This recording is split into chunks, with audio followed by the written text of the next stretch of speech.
Have you ever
with the stifling heat in his room and no breeze, his circulation struggled, and that was enough to trigger a stroke.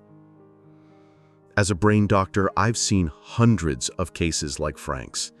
These are people with families, with friends, with simple dreams, like taking the grandkids on a picnic, tending flowers on the porch, enjoying the peace and joy of daily life. And then one night, everything changes, not from disease, but from underestimating the danger of heat. No one thinks that just sleeping in a hot room could be so risky, but that quiet assumption, "I'm fine, it's just heat," can become a silent threat. And Frank is far from the only one. That's why I'm here, not to scare you, but to help you stay informed, resilient, and confident about your health. Because you deserve to keep enjoying vitality, mobility, peace of mind, connection, and fulfillment all the way through life's later chapters. So tomorrow, when you feel the heat creeping in, remember Frank's story. Take care of yourself. Stay hydrated. Keep your bedroom cool if you can. And know that small steps today can help you keep your independence, your joy, and your precious time with the people you love. Frank's story isn't some rare one-off case. Whenever I talk to my patients over 60, I often tell them this: your body at this stage in life is like an old car that's been through many seasons of sun and rain. The engine still runs, but the brakes are slower, the steering is heavier, and the cooling system sometimes struggles. Your blood vessels work the same way. The little ones that were once soft and flexible have stiffened over time. The heart, which once pumped effortlessly, now takes a few seconds to adjust when the pressure changes. And the blood, that beautiful liquid that feeds every cell, thickens faster when the body gets low on water. High nighttime temperatures are a silent enemy. When we sleep, the body needs to cool down. That's when the brain rests, the heart slows, the blood pressure settles, and the organs recharge. But a hot, stuffy bedroom messes all that up. The brain's thermostat gets confused. The heart works overtime, trying to adjust. Blood pressure goes up, then drops. We sweat through the night, losing water through the skin without even noticing. And just like that, the blood thickens. Thick enough that the smallest vessels can't handle it anymore. I'll never forget Susan, 68, an old patient of mine. She told me about a hot August night when she woke up with her heart pounding, chest tight, mouth dry. But she stayed in bed, too tired to get up for a glass of water. She said, "When I woke up in the morning, my head was heavy, my right arm was tingling, and my words were all jumbled. It didn't ease up until afternoon," she recalled. her eyes still a little shaken. When she came to see me, we confirmed she'd had a transient ischemic attack, a mini-stroke, a warning shot. Many people think this is only something folks in tropical places need to worry about. Not true. A 15-year study in Germany, a country with mild weather, showed stroke cases jumped 7% on nights when the temperature stayed above 58 degrees Fahrenheit. And it hit older adults, women, and people who'd had prior minor strokes the hardest. Why? Because heat dehydrates the body. The blood thickens, like syrup. Tiny vessels, already narrowed by age, become bottlenecks. And when we sleep, the body lies still. Muscles aren't pumping blood, the heart and blood pressure respond slower, and warning signs like dizziness or fatigue don't show up. A small clot can form, quietly travel to the brain, and by morning, the damage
don't even realize it.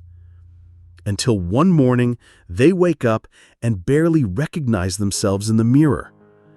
That's why I share these stories, not to scare you, but to empower you. Because you deserve to live with vitality, with peace of mind, with confidence, with the joy of independence and the warmth of family. Taking care of yourself, even in small ways, is not weakness. It's wisdom. And it's the greatest gift you can give to yourself and the people who love you. When I ask my older patients what they fear the most, you know what they tell me? It's not death. It's losing independence. They're afraid they won't be able to tie their own shoes. They're afraid they won't be steady enough to carry a bowl of hot soup. They're afraid they'll wake up one morning and not be able to lift their arms to hug their grandchild. They look at me and say, "Doctor, I just don't want to become a burden." And the look in their eyes when they say that, it stays with me. One thing I've learned in all my years as a doctor is this: when we get older, our wishes become beautifully simple. People don't dream of wealth or big houses. They hope to wake up in the morning feeling well enough to make breakfast, brew a pot of tea, water the flowers on the porch. They want to sit next to their partner on an old armchair, watch a ball game, do a crossword or a puzzle. They want to bend down, tie their sneakers, walk a few laps in the park, maybe lift up a grandchild now and then, without worrying about falling. I think of Mary, 67, a former patient of mine. She was an avid yoga lover, but after I explained the risks of certain head-down poses, she switched to morning meditation. She smiled and told me, "Doctor, you know what? I feel lighter." In every sense of the word. That kind of joy isn't extravagant. It's her own little victory, her way of loving herself, caring for her health without needing a prescription. Then there's John, 75. He laughed as he told me, "I used to stretch to touch my toes every morning, thinking it was good for flexibility. Now I've dropped that routine and my blood pressure has been steady. Honestly, all I want now is to have enough strength to go fishing with my old buddies on the weekend." A man who's weathered life's ups and downs, now just wanting to hold on to the quiet, peaceful rhythm he loves without it being stolen by a sudden stroke. Stories like these have taught me something powerful about the word wealth. Wealth isn't just money. It's having time, health, and the ability to savor the little moments. It's the joy and confidence that come from knowing you're still in charge of your own life, still growing, still laughing, still connected to the people you love. And yes, technology is part of this story too. Many older folks I meet have learned how to use fans, set a timer on the air conditioner, or check their blood pressure at home. They're not afraid of gadgets, they're afraid of losing the ability to enjoy life, the life they still deserve. When they figure out how to use their phone to schedule a doctor's visit or adjust the bedroom temperature for better sleep, they smile big. That's the beauty of a resilient spirit, a heart that refuses to give up just because the body is aging. And it's in those moments that I understand. Health isn't just a number on a test. Health is when you feel your life still has meaning, when you can still give love and receive it, when you can still grow, when you still feel connected to your family and to yourself. That's why I'm here, to remind you that no matter how far you've come on your life's path, it's never too late to care for yourself a little better. You are worth it, you are capable, and you are not alone on this journey. When I saw Frank again,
One patient, Evelyn, 74, told me she simply switched her heavy sheets for cooler cotton bedding, and she was sleeping much better.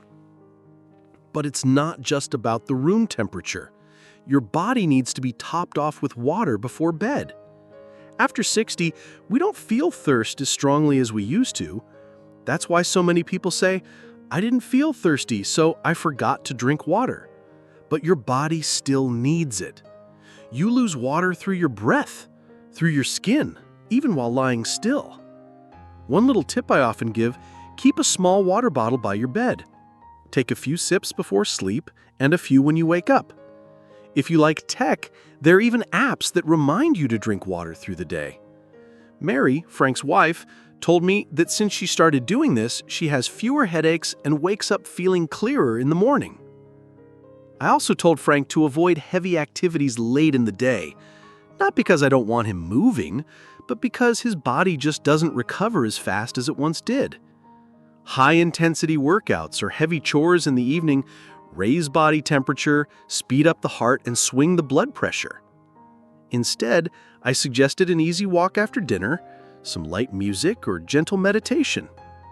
Evelyn told me that since she swapped evening yoga for light meditation, she's been falling asleep faster and resting deeper. If you're comfortable with it, I recommend using simple tech. A smart fan, a room temperature sensor, or even a smartwatch that tracks heart rate and sleep. These aren't just for the young. They help you understand how you're sleeping, how your heart is doing, and whether your room is set up well for the night. John, 75, told me his daughter gave him a smartwatch and it showed him he was waking up at night without realizing it. Now, with better sleep habits, he says he feels much more at peace. And most importantly, listen to your body. If you wake up at night feeling dizzy, with a pounding heart or a splitting headache, don't brush it off. Sit down, sip some water, breathe slowly. If you have a blood pressure monitor, use it. And if the symptoms don't ease after a few minutes, call your doctor or a loved one. Too many times I've seen people think, "Oh, I'll just rest, it'll pass," only to wake up in the morning when it's too late. After we talked, Frank looked at his wife, squeezed her hand, and smiled softly. He said, "Now I see, Doc, taking care of myself isn't some big thing. It's paying attention to these little things. And that's what'll help me stay healthy, so I can play with my grandkids longer." I put my hand on his shoulder and said, "You're exactly right, Frank. Sometimes a cool night's sleep, a sip of water at the right moment, a peaceful evening, those are the biggest gifts you can give yourself." Life after 60 isn't about racing against age. It's about understanding your body better, loving it more, and cherishing the simple moments, waking up without pain, sitting peacefully with your loved ones, drifting off to sleep on a calm, cool night, no worries weighing on your mind. And here's the beautiful part. The small steps you take today are the stepping stones to your health, your happiness, and your freedom tomorrow. I still remember the first time I spoke with Linda, 74, a woman with the brightest smile and such an optimistic voice. She told me that for the longest time, she'd wake up every morning feeling drained, pale skin, heavy head, wobbly legs. She thought, well, this is just aging. It's normal, right? But then, after watching a video about the risk of stroke from sleeping in a hot room, she decided to make a few small changes. She placed a small fan by her bed, kept a water bottle on her nightstand, and reminded herself to take a few sips before bed. And you know what? The results came faster than she ever expected. Within just a few days, she was sleeping through the night, and in the morning, no more dizziness. She told me, "For the first time in months, I looked in the mirror and saw a bit of color back in my face." Her whole family was thrilled, especially her grandkids. Now, she wasn't just sitting and telling them stories. She was out in the yard, playing, laughing, running around with them.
To push yourself with challenging poses, leg lifts, deep bends, convinced it was the secret to staying flexible. But after hearing about the risks of inverted poses and grain pressure, she paused. She didn't panic.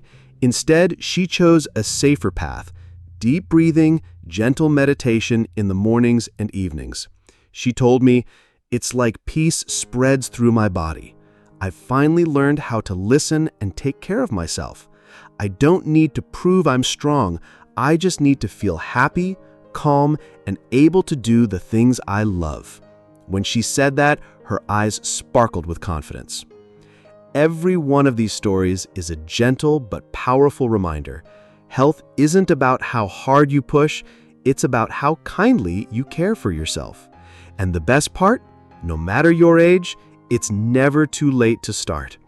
The small changes you make today can bring you a life tomorrow that's healthier, happier, and filled with laughter, love, and moments you'll cherish. You've been walking alongside your body for decades.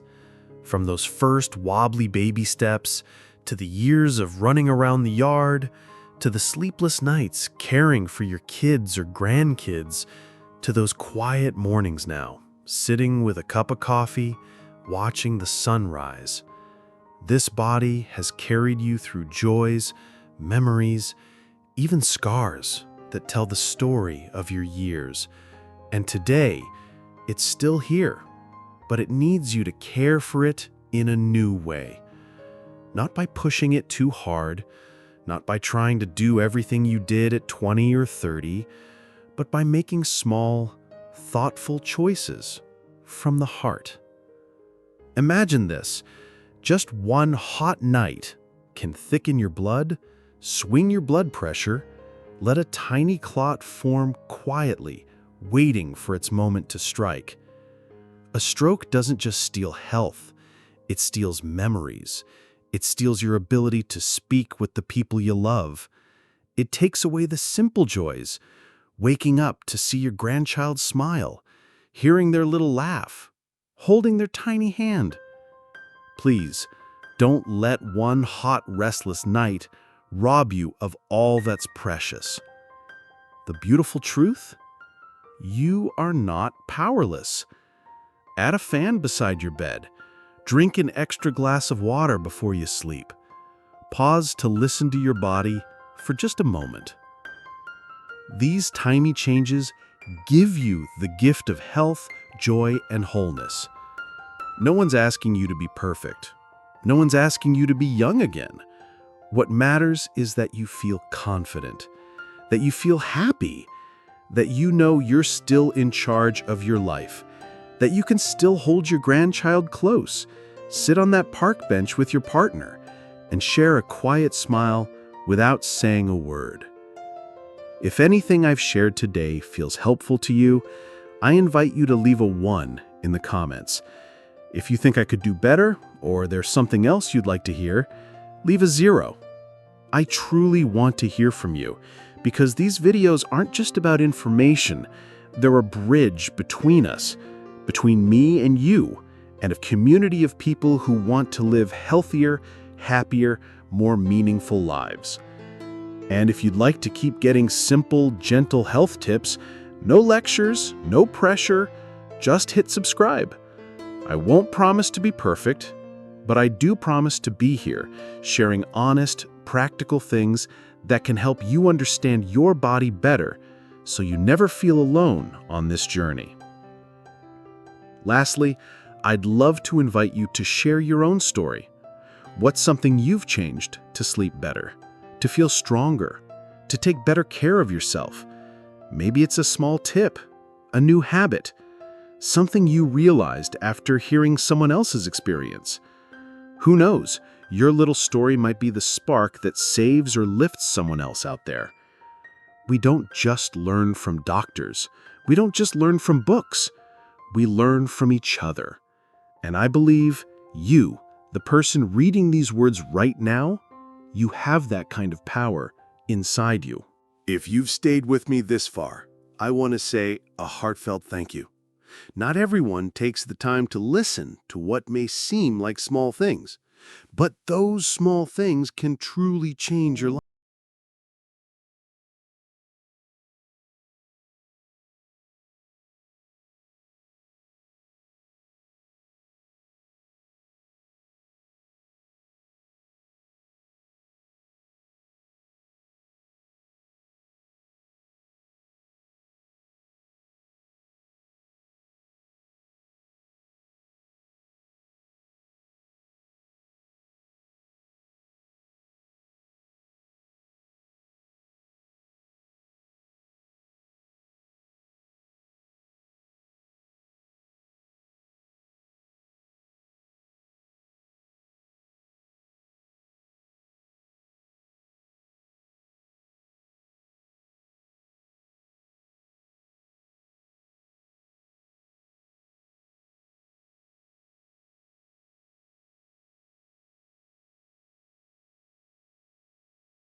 don't miss it.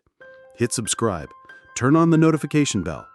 Let's keep walking this path together so I can keep sharing, and so you always remember, you are not alone on this journey to protect your health, your happiness, and the beautiful life you still have to live.